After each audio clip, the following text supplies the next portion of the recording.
ሰላም ጋይስ እንዴት ናችሁልኝ? እኔ በጣም ደህና ነኝ ያለሁላችሁ። ይህ ዘ ወርድ የሚለው ቻናል ነው። ይሄ በጣም ቴዎሎጂካል የሆኑ ኮንሴፕቶችን ብቻ እያነሳ ነው የምንማማርበት ቻናል ነው ማለት ነው። ትንሽ ጠንጠር ያሉ ነገሮችን፣ አነጋጋሪ የሆኑ ክፍሎችን፣ ጥቅሶችን ያለ አውዳቸው የሚጠቀሱ ከዚህ ከመጽሐፍ ቅዱስ ውስጥ በቃ ያለ አውዳቸው የተጠቀሱ ለተለያየ ዓላማ የሚውሉ የተሰደዱ ጥቅሶችን ወይም ክፍሎችን ያለ አውዳቸው በጣም በብዙ መድረኮች ላይ በታዋቂ ሰዎች ሁሉ ሳይቀር የሚነገሩ ክፍሎችን ወደ ቤታቸው መመለስ፣ ወደዚህ ወደ መጽሐፍ ቅዱሱ አውድ እየመለስን ይሄ ማለት ለካ ይሄ ነው እያለን የምንማማርበት ቻናል ነው ማለት ነው። በጣም ብዙ የተሰደዱ ክፍሎች አሉ፣ እነሱን ወደ ቤታቸው መመለስ ነው ማለት ነው። እና በዚህ ቻናል ላይ በጣም ብዙ ነገሮችን ትጠቀማላችሁ ማለት ነው። ዛሬ ያዘጋጀውላችሁ ነገር ምንድን ነው?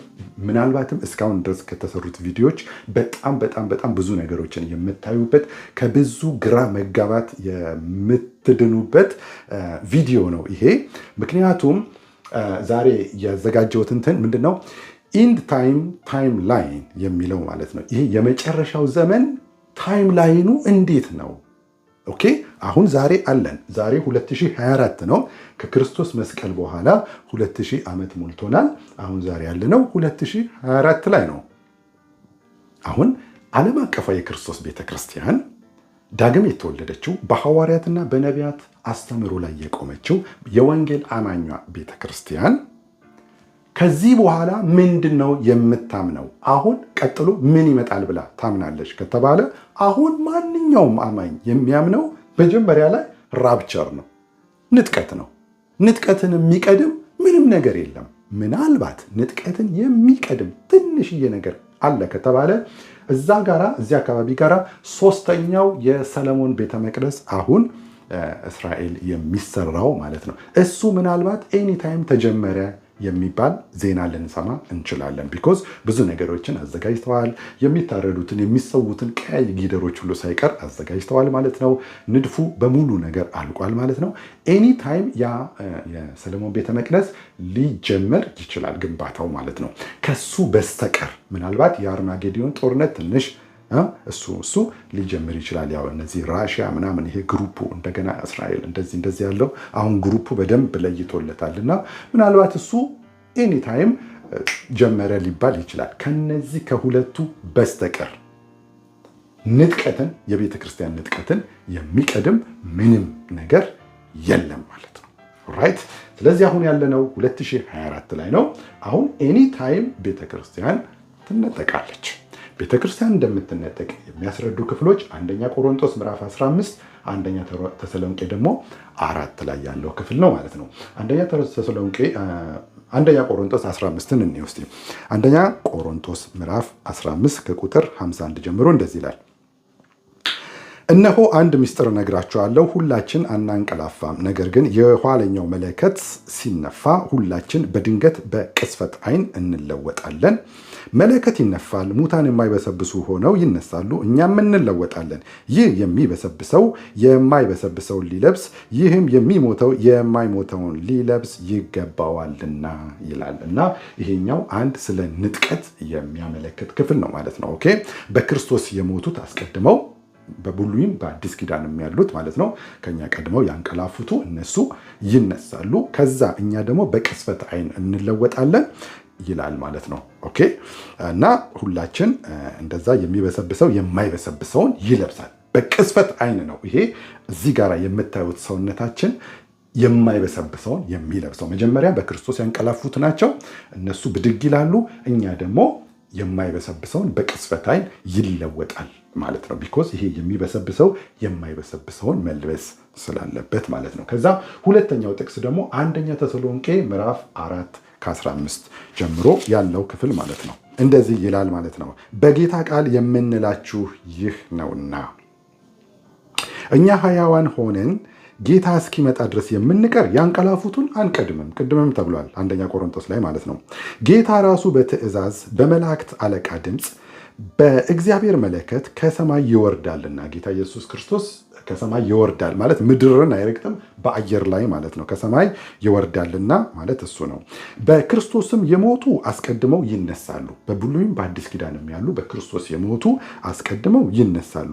ከዚያም በኋላ እኛ ሕያዋን ሆነን የምንቀረው ጌታን በአየር ላይ ለመቀበል ከእነሱ ጋር ከነማ ጋር በክርስቶስ ሞተው ከተነሱ ጋራ ማለት ነው። ከእነሱ ጋራ በደመና እንነጠቃለን። አያችሁ፣ ጌታ ምድር ላይ አይወርድም። እዚህ ጋራ በአየር ላይ ነው። ጌታን በአየር ላይ ለመቀበል በደመና እንነጠቃለን ይላል ማለት ነው። ስለዚህ የመጀመሪያው ነገር ምንድን ነው? ራፕቸር ነው። ራፕቸርን ደግሞ የሚያስረጋግጡ ሁለቱ ቡንት ጥቅሶች እነዚህ ናቸው ማለት ነው። ከዛ በኋላ ተነጥቀን ምን እንሆናለን ነው ጥያቄው። ከዛ በኋላ ምንድን ነው የሚፈጸመው? የሽልማት ፍርድ ነው የሚፈጸመው ማለት ነው። ይሄ የሽልማት ፍርድ ቅዱሳኖች ናቸው። ኦኬ። እና እላይ እንግዲህ ጌታ ኢየሱስ ክርስቶስ ዋጋዬ ከኔ ዘንድ አለ፣ ለእያንዳንዱ ዋጋውን እሰጠዋለሁ ያለው የአበሻ ዋጋህን እሰጥሃለሁ ሳይሆን ሪዋርድ ማለት ነው። ኦኬ፣ ሪዋርዴ ከኔ ጋር አለ። እንግሊዝኛውን ስታዩት ሪዋርድ ነው የሚለው ሽልማት ማለት ነው። ኦኬ። እና ቤተክርስቲያን ተነጥቃ ላይ ምንድን ነው የሚደረገው? የሽልማት ስነስርዓት ነው የሚደረገው ማለት ነው። እዛ ጋራ ፍርድ አለ። ምን አይነት ፍርድ ነው? ከአክሊል የመጉደልና አክሊልን የማግኘት ፍርድ ማለት ነው። እሱን ደግሞ የሚያረጋግጥልን ክፍል አንደኛ ቆሮንቶስ ምዕራፍ 3 ከ10 እስከ 15 ማለት ነው። እሺ፣ የእግዚአብሔር ጸጋ እንደተሰጠ መጠን እንደ ብልሃተኛ የአናጺ አለቃ መሰረቱን ሌላው በላዩ ያንጻል። እዩ። ከዛስ እያንዳንዱ ግን በእርሱ ላይ እንዴት እንዲያንጽ ይጠንቀቅ። አሁን ስለ አገልግሎት ነው የሚያወራው። እሺ፣ ይጠንቀቅ። ከተመሰረተው በቀር ማንም ሌላ መሰረት ሊመሰርት አይችልምና እሱም ኢየሱስ ክርስቶስ ነው። ማንም ግን በዚህ መሰረት ላይ በሐዋርያትና በነቢያት አስተምሮ ላይ ማለት ነው፣ አሁን ባለንበት አስተምሯችን ላይ በቃ አገልግሎታችን ይሁን የህይወታችን ኤቭሪ የህይወታችን ውጣ ውረድ ኑሯችን፣ የቅድስና ኑሯችን ምናምን በቃ ጌታን ካገኘን ዳግም ከተወለድን ጀምሮ የምንኖረው ማናቸውም አይነት ህይወት ማለት ነው። ኦኬ፣ በቃ በዚህ በተመሰረተው ህይወታችን ላይ እንዴት ነው የምናንጸው? ህይወታችን ላይ እንዴት ነው የምናንጸው? አገልግሎታችን ላይ እንዴት ነው የምናንጸው የሚለውን ነገር ማለት ነው። ኦኬ፣ እርሱም ኢየሱስ ክርስቶስ ነው ይልና ማንም ግን በዚህ መሰረት ላይ በወርቅ አያችሁ፣ አሁን የማነጫ ማቴሪያሎችን ይነግረናል ማለት ነው። የማነጫ ማቴሪያሎች በሁለት ይከፍላቸዋል፣ ግን እያንዳንዳቸው ሶስት ነገር አላቸው ተመሳሳዮች። እሺ፣ ማንም በዚህ መሰረት ላይ በወርቅ ተመልከቱ፣ ከዛስ በብር፣ ከዛስ በከበረ ድንጋይ፣ ከዛ ደግሞ ሌላው ደግሞ በእንጨት በሳር ወይም በአገዳ ቢያንጽ። አያችሁ፣ ሶስቱ ነገሮች አሉ እዚህ ጋራ በወርቅ በብር በከበረ ድንጋይ ይልህና እዚህ ጋር ደግሞ ምንድነው የሚለው? በእንጨት አያችሁ፣ በቃ በሳር ወይም በአገዳ ቢያንጽ። እነዚህ ደግሞ በቃ ኪሊፍቶ የሆኑ ህይወት ማለት ነው። ህይወቱ እንደዚህ ሳር፣ አገዳ እነዚህ የትም ቦታ የሚገኙ ማለት ነው። ብዙም እንትን የማይጠይቁ ማለት ነው። እዚህ ጋር ግን ወርቅ፣ ብር፣ የከበረ ድንጋይ ይሄ ህይወት ኳሊቲን የአገልግሎት ኳሊቲን ጌታን ከተቀበልን በኋላ በዚህ በተማርነው ነገር ላይ ህይወታችንን የምናንጸው ነገር ማለት ነው። እሱ እንዴት ነው የምናንጸው? እንዴት እንደሚያንጽ ይጠንቀቅ ይላል። ለዚህ ነው አንድ ክርስቲያን ከዳነ በኋላ ለአክሊሉ ነው መጨነቅ ያለበት፣ መሮጥ ያለበት ለአክሊሉ ነው። ሩጫዬን ፈጽሜያለሁ ይልህና ከዛ አክሊልን እቀበላለሁ ነው የሚለው እና መሮጥ ለዘላለም ህይወት ሳይሆን ለአክሊል ነው። አሁን እዚህ ጋርም እንደሱ ነው የሚያወራው። ስለዚህ ምንድን ነው የሚለው? ከዛ በእነዚህ ማቴሪያሎች ቢያንጽ መብቱ ነው፣ ይሄ ክርስቲያን ማለት ነው። ከዛ ላይ ይገናኛል ማለት ነው ሽልማቱ ጋር። ጌታ ኢየሱስ ክርስቶስ ሪዋርዱን፣ ሽልማቱን፣ አክሊሉን ይዞ ይመጣል ማለት ነው። ከዛስ በአገዳ ቢያንጽ የእያንዳንዱ ስራ ይገለጣል። ስራ ኦኬ፣ ስራ አሁን እዚህ ጋር ነው ስራ የሚያስፈልገው። አንድ አማኝ ከዳነ በኋላ ስራ ያስፈልጓል። ለምኑ? ለደህንነቱ ነው? ኖ። ወይም ደህንነቱን ለማረጋገጥ ነው? አይደለም፣ ለአክሊል ነው። እዚሁ ጋር እኮ ይናገራል። እሺ፣ የእያንዳንዱ ስራ ይገለጣል። ከዛስ በእሳት ስለሚገለጥ፣ ያው እሳቱ ክርስቶስ ነው፣ ሌላ ብልብል የሚል እሳት የለም። ኦኬ፣ ያ በእሳት ስለሚገለጥ ያ ቀን፣ የቱ ቀን? ይሄ የንጥቀቱ ቀን፣ ተነጥቀን የምንሄደው ያ ቀን፣ እሱ ቀን፣ ያ ቀን ያሳያልና የእያንዳንዱ ምን ስራ እንዴት መሆኑን እሳቱ ይፈትነዋል። ችግር የለም። ኦኬ፣ ብር፣ ወርቅ፣ የከበረ ድንጋይ አለ፣ አገዳ፣ ሳርና እንጨት አለ ማለት ነው። ኦኬ፣ ይፈትነዋል። ማንም በእርሱ ላይ ያነጸው፣ በምኑ ላይ ያነጸው? በሐዋርያት ትምህርት ላይ። እነሱ እዚህ ጋር ተናግሯል። እንደ ብልሃተኛ አናጺ አለቃ መሰረትን መሰረትኩ። በሐዋርያት አስተምሮ ላይ በተማርነው በክርስትና ህይወታችን ላይ በሱ ላይ ያነጸው ማንም በእርሱ ላይ ያነጸው፣ በዛ ትምህርት ላይ ያነጸው ቢጸናለት ይህን ብዙ ጊዜ ለአገልግሎት ይሉታል ሰዎች። ለአገልግሎት ብቻ አይደለም፣ አጠቃላይ ህይወታችንን የሚወክል ነገር ነው። ኦኬ ሮጣለሁ፣ ሰራለሁ፣ ነገር አለው፣ በቅድስና ኖራለሁ። ይሄ ሁሉ ለአክሊል ነው። ኦኬ አንድ አማኝ የሚድነው በእምነት ብቻ እንደሆነ እሱ ኬዝ ክሎዝድ የሆነ ነገር ነው ማለት ነው። ደህንነት ወይም የዘላለም ህይወት ያለው በእምነት ብቻ እንደሆነ መጽሐፍ ቅዱስ ደግሞ ደጋግሞ በብዙ ጥቅሶች ይነግረናል ማለት ነው። እዚህ ጋር ስለ ሽልማት ነው እያወራን ያለ ነው። እሺ ቢጸናለት ምኑን ይቀበላል? የዘላለም ህይወቱን ይቀበላል? ኖ ደሞዙን ይቀበላል። አያችሁ እንግሊዝኛው ላይ ሆነ ሪዋርድ ነው የሚለው። ደሞዙን ሪዋርድ፣ ሽልማት፣ ዋጋዬ ከኔ ዘንድ አለ አላለም ኢየሱስ? አዎ በቃ አያችሁ ደሞዙን ይቀበላል። ደሞዝ የሚሰጠው ለሰራ ሰው ነው። የዘላለም ህይወት በእምነት ነው። ደሞዝ ወይም ሽልማት ግን ለሰራ ሰው ነው። ኦኬ ስለ ስራ ነው የሚያወራው። ምክንያቱም ስራው ቢጸናለት ደሞዙን ይቀበላል። የማንም ስራ የተቃጠለበት ቢሆን እንደፈለገው የሚኖር ማለት ነው። በቃ አንዴ ድኛለሁ ብሎ እንደፈለገው ቢኖር ኦኬ ያመነው የዳነው በእምነት ነው። ግን ህይወቱ እንደፈለገው በሳር እዚህ ጋር እንዳለው በሳር በአገዳ እንደዚህ ክልፍቶ በሆኑ ነገሮች ህይወቱን የሚመራ ግን ካለ ምንድነው የማንም ስራ የተቃጠለበት ቢሆን ያ ኦፍኮርስ በእሳት ውስጥ አያልፉም። እነዚህ ነገሮች ሳር አያልፍም፣ አገዳ እንጨት በእሳት ውስጥ አያልፉም። በቃ ዱቄት ነው የሚሆኑት ወይም አመድ ነው የሚሆኑት ማለት ነው። እና የማንም ስራ የተቃጠለበት ቢሆን ይጎዳበታል። ሰውየው ይጎዳበታል ማለት ነው። አክሊል አያገኝም። እነ ጳውሎስ እነ ሐዋርያው ጳውሎስ ቅዱሳኖች በህይወታቸውን በብር በከበረ ድንጋይና በከበረ ድንጋይ በብር በወርቅ ያነጹ ሰዎች አክሊላቸውን የህይወት አክሊል፣ የአገልግሎት አክሊል፣ የተለያየ አይነት አክሊል አለ። እነሱን ሲያገኙ ይሄ ሰውዬ ግን አያገኝም። ይጎዳል ማለት እሱ ነው። ይጎዳበታል።